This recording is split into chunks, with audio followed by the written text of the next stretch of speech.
This is based off of reviews from China, and I put the links in my review, but I got it from this YouTuber as well as this Ken at the end of it all, even though we don't have the TVs. And we've talked about how the X95J, like all TVs, may be region specific, right?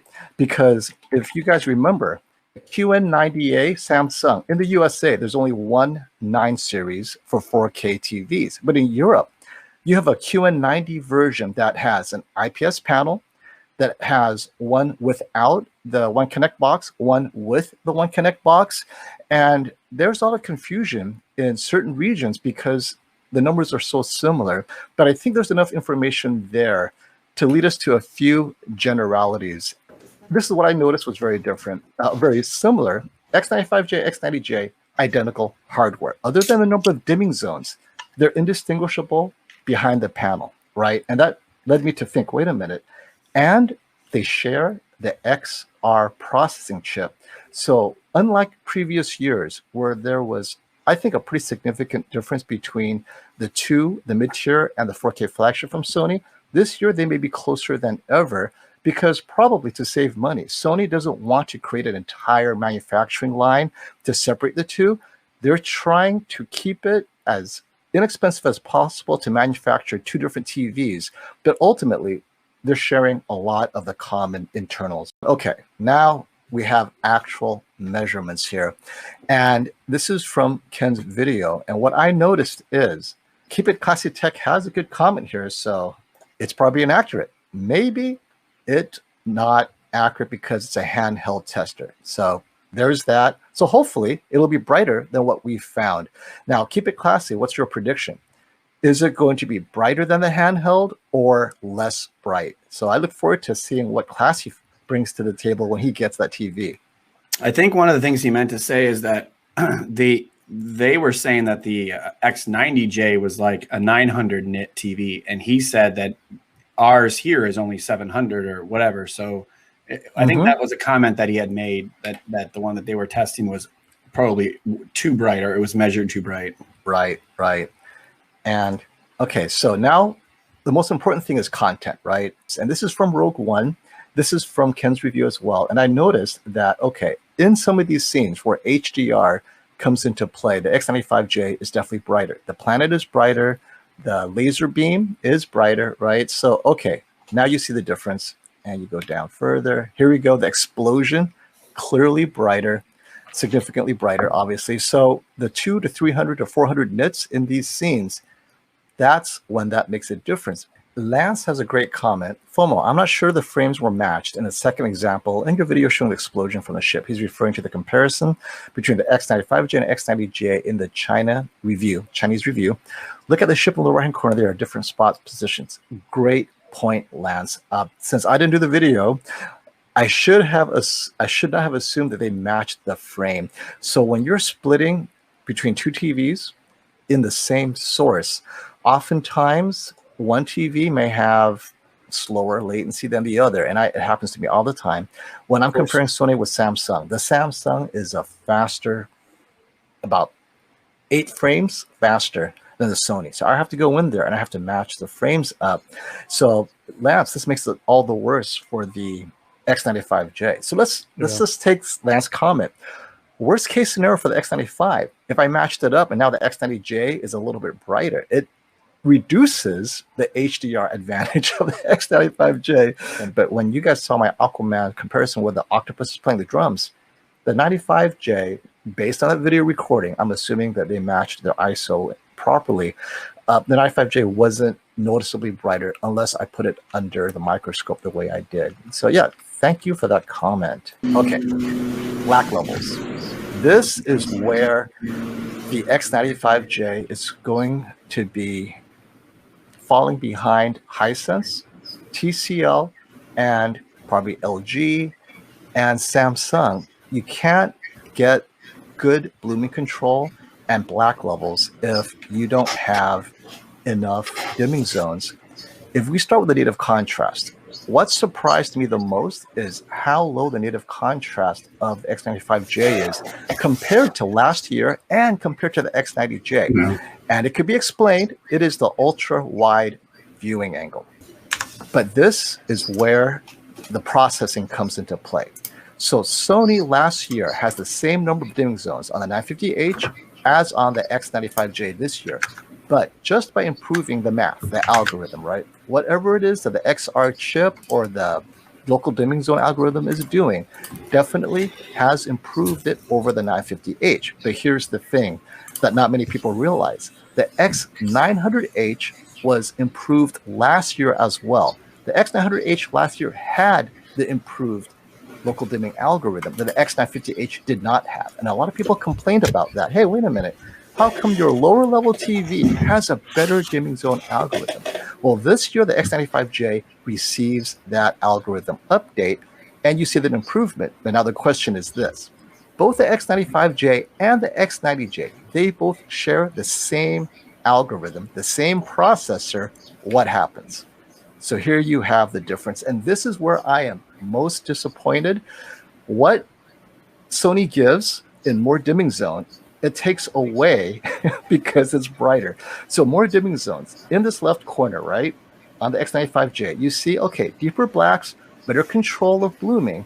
But then in the brightest areas, it's trying to be brighter, right? It can get brighter. So it gets brighter. But what happens? Because it has only 60 dimming zones, it ends up looking as, or worse, possibly, than the X90J in terms of blooming. In the brightest areas, its blooming is not better than the X90J. Now, in the areas where it's more subtle, right? Yeah, it's better. But this area right here, it's not better.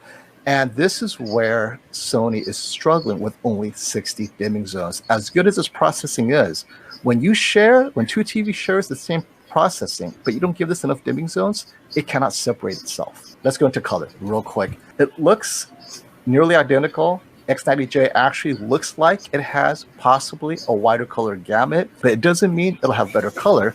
So the X90J actually looks terrible in this comparison. I thought it would look better than it does. So as you can see right here, like what the heck is happening to Mark Hamill's face, right? It's almost sickly. And I think Oat Dude is spot on. He's feeling better about not waiting for the X95J. Was it worth waiting for? Well, let's look at how Ken graded it, right? So he kind of ranks the TVs that he's been reviewing. Again, I don't speak Chinese. I'm extrapolating here, guys. I could be completely off. This could be the weight of the TVs for all I know. But let's assume this is... That's pretty funny. This is picture quality, right? That's hilarious. Look where it ranks. Clearly, like I and many others have said, and I'm hoping you will come around, Brandon, the QN98 is the best TV, LCD TV, right? OLED is not listed. Now the X95J has that value proposition with the competition because it is better than the 90J, right? About a few points better, a whole segment better. The question though is, what do you watch? What's your content? And that may determine the difference. And also maybe the 90J is worse in China than it is in the USA. Like we're talking about, how come it's so dim in China while in the US it's brighter? By making it brighter in the US, does it cannibalize sales of the 95J? Hey, Brian. What's up, guys? Sorry I'm late.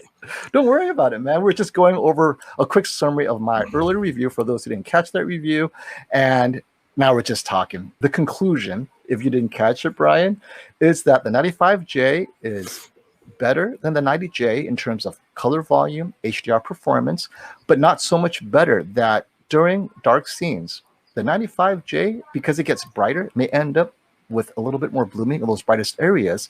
But then in the darkest areas where it's not too bright, the 95J does do better with blooming and can get a little bit darker or black, right? Deeper blacks. But then the pricing, or how much better is the 95J? Is it so much better that you have to make the jump? Let's start talking about it. I'm going to start with you, Brian, because I know we've been talking about this earlier, and you're chomping at the bit. Yeah, what are your thoughts? I'm let down by the numbers so far. I mean, my prediction was it was going to be equal to the Z8H 8K last year. That's what we were hearing. And I did a video recently saying that the X95 was holding up the rest of the TV space. Yeah, put the X90 in a really bad spot because it was too expensive for what it was. So I want to see, as we've all talked here, I need LEDs to improve substantially past the QNFN from a few years ago. And I don't want them going backwards. And I feel like every time they take a few steps forward, they're going back in terms of color volume, or like, don't go backwards at all. I want this to be a noticeable improvement over the 950H. So now what's going to do, it's going to send people running back to last year's panel. You know, this is the thing. I guess if I was to say, FOMO and Brian, about what I was excited about, would probably be that the TV would be at least as good as last year's, with, like, you know, you said 5 to 10 times as many dimming zones or something, you know, just something where it could rival the Samsung with regards to its level of contrast, but still be, you know, as beautiful with the color as Sony's are. And it's disappointing to hear that it may be a little bit brighter, but has the same number as dimming zones. That's pretty frustrating because, you know, but Sony they handle them well. But when you watch HDR movies, like if you're watching an HDR movie, it's almost immediate that you can see blooming in the wide areas on a Sony. And that's what's frustrating. It's like that just almost immediately turns me off of LCD TVs. I watch a lot of movies, so that gets frustrating. Well, and I mean, and that was, you know, again, we were past this with the Z9D and 940E and Q9FN. So when Sony had defaulted and gotten into this, oh no, we want to keep shadow detail, I bought that. And Samsung did the same thing with, hey, we don't want to crush black, so they grayed everything out. I think the QN90A actually figured it out and was a return to form, but I don't know where the heck Sony's going. I mean, honestly, you know, it's changing my thoughts on what I'm going to buy personally, because the 95 was something I was thinking about. And, you know, I'll have one here to go against the X90, which is behind me, but I'm not as hopeful as I was. So this is a question for both of you and myself. Value, making the purchase. X95J is clearly a good enough TV. It's better than X90J, right? But how much would it have to cost before you recommend it above the X90J? Or what should be that price difference? Obviously, if the X90J is $700, hey, that's so inexpensive. Go with the X90J. But at what point does the X95J's pricing becomes compelling? Given what you guys know about the TVs out there, Brandon, when would you get the X95J or recommend it to your friends? Well, I think for me, like last year, the X900, X950H, the reason that I recommend them is it was a little brighter, but it was a little brighter even with the extra layer, and it had the viewing angles were better and the anti-reflective coating was better. So not even just so it doesn't have to be leaps and bounds better, but it has to be better, right? I mean, same with like last year, the Samsung Q90T and the Q80T. It was like they're pretty damn close, but you know, there's something that says like, okay, I just want to get the best one because it's the best. So there's a little bit of like, I'll buy it because it's like slightly brighter and slightly better, and it's just the best model. But I mean, I don't know. I mean, that's tough. I don't know if I could put a number on what, you know, I would pay probably 20 or 30% more to have like better viewing angles and better anti-reflective coating. And if it's a couple hundred nits brighter, but again, I'd like to see it a lot brighter, and I'd like to see it have a lot more dimming zones, you know? So it's kind of like a hodgepodge. And until I got the TV, I couldn't really, I guess like last year, I don't know if I would have bought the X900H just because I saw it and it was really bad with any reflections. Not only was it not super bright, but it was pretty bad with any kind of, like, the OLEDs were way better handling reflections than the X900H. So, right. But in SDR content, it was brighter, you know, so it's kind of it's back and forth. Obviously that's not a very specific answer, but just kind of giving my positives. And I have a twist for you, but I'll wait for Brian's answer before we go for the twist, because I have an update for you guys that'll just blow you away. Nice. I'll keep it short.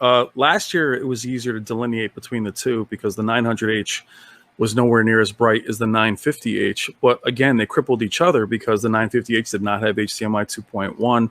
So we went for that. Now it's more difficult if the 900H is more colorful and cheaper. The 950H is, you know, close to the X95 this year, has HDMI 2.1, but isn't as colorful and is much more expensive. So it's going to go back into the HDMI 2.1 discussion if that's what you really want. And for those that game, it really is going to become a necessity if PS5 continues to update their games using HDMI 2.1 to give us 40 FPS. So I just want it to not have blooming. So right now, it's a little bit harder for me to recommend, because if it's got, and the X90 does a decent job, but I want it to be a lot better. Okay, so but you mentioned two things, Brian. One is gaming features and pricing. So the Samsung QN90A is now $2,200 already. This is before the release of the 65-inch X95J. We don't know what its pricing is. Rumor has it is it's supposed to be between $1,800 and $1,900.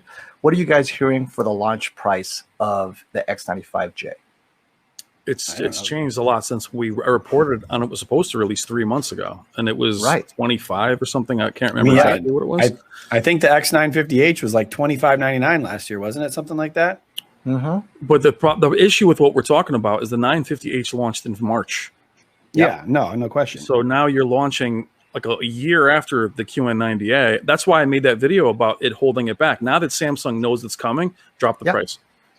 Right. Already it's $2,200. If Samsung drops it another $100, $2,100, where does the X95J have to be the more compelling value? Now, I know a lot of people are going to say to me, oh, it has Dolby Vision and so forth. And granted, Dolby Vision does make a difference, but the QN90A has way better darkroom control, way better, deeper blacks, just all the stuff, the blooming. It's got 800 dimming zones, and its VRR works out of the box. And Amazon is currently selling a switch, an HDMI 2.1 switch that's promised. I'm saying promised. No one's verified it, but they're promising it to be able to pass 4K 120, HDR, Dolby Vision. So it's like what, $50? It was less than $50. So with an inexpensive switch, you plug that into this Samsung. Now you have two HDMI 2.1 ports and working VRR. So suddenly this is a viable gaming TV for a few $100s more. How much less does the X95J have to be to choose that above the QN90A? I mean, it's got to be less, definitely. I think the sweet spot may be somewhere in that like $1,500, $1,600 range. I mean, that's still pretty expensive for a Sony, because what is the, well, I mean, the hisense is already down to like $1,100, isn't it? That's comparable. And so what is the X90J at? Like 50, is that at the 1,500 or it's 1,500? Yeah, let me check right now real quick.